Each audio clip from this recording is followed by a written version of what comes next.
Slušate emisiju Kroz sveto pismo.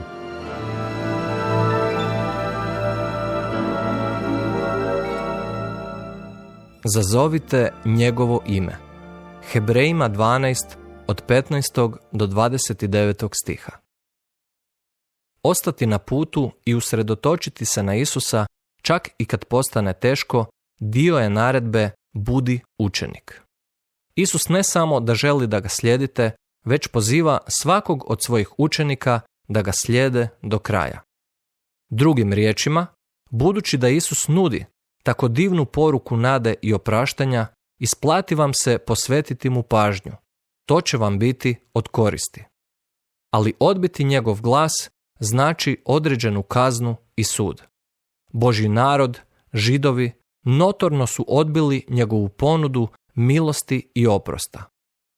Ponudio im je utočište i nadu ako mu se jednostavno obrate i vjeruju njegovom obećanju, ali odbili su. Na kraju su odbili ponudu koja je ponovno došla u Isusovoj osobi. Ivan 1. glava od 11. do 13. stiha. Ozbiljna je pogreška zanemariti ta stalna upozorenja u Svetom pismu. Bog svoju riječ i svoju ponudu shvaća vrlo ozbiljno. Prilikom davanja zakona dogodio se potres i Bog je potresao zemlju. Izlazak 20. glava od 18. do 19. stiha. To se dogodilo prilikom davanja 10 zapovjedi na brdu Sinaj. No, pisac Hebrejima spominje drugi događaj kada će Bog ponovno uzdrmati zemlju. Hagaj 2. glava 6. stih. Kad Bog govori, na zemlji postoji odgovarajuća reakcija. Apostol Petar nas je također upozorio da će Bog na kraju uništiti zemlju kataklizmičnim događajem. 2. Petrova 3. glava 7. stih. Božju objavu i ponude njegove riječi ne treba olako shvatiti. Koliko je tek ozbiljnije odbijanje vjerovanja u tu milosnu riječ kad se nudi u osobi njegovog sina, Isusa. Bog kaže da će uzdrmati zemlju i samo nebo. Zašto? Da biste dali do znanja cijelom stvorenom svemiru da je vaša vjera u Isusa Krista nepokolebljiva. On je stijena na kojoj počivamo. Želite li sigurno mjesto na kojem će počivati vaše spasenje? Idite k Isusu.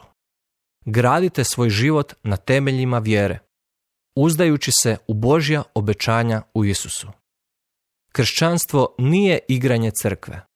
Tako ni nasljeđe Isusa ne znači održavanje izvanjske fasade duhovnosti. Slijediti Isusa živi je vitalni i pravi odnos s njim koji preobražava vaš život i učvršćuje vas u riječi Božjoj. Bog je milostiv. On je pokazao tu milost kada je poslao svog sina Isusa Krista da umre za vaš grijeh. Nije čekao da mu se svijet obrati prije nego što uvede svoju milost. Čak i kad smo bili odlučni u tome da živimo odvojeno od njega, učinio je svoj potez k nama u milosrđu i ljubavi. Rimljanima 5. glava 8. stih. To je čudo evanđelja koje on objavljuje. Primanje tog dara po vjeri donosi vam trajnu nagradu i neograničene božanske resurse za život koji zadovoljava Gospodina. Zanemariti to znači da se kockate sa svojom vječnom sudbinom. Jeste li se obratili Bogu u pokajanju i povjerovali u njegova sina, Isusa? To možete učiniti sada. Jednostavno se poklonite u svom srcu i zamolite ga za oprost. Sljedeće. Naučite tajnu nasljedovanja Isusa i hodanja s drugim vjernicima u ljubavi.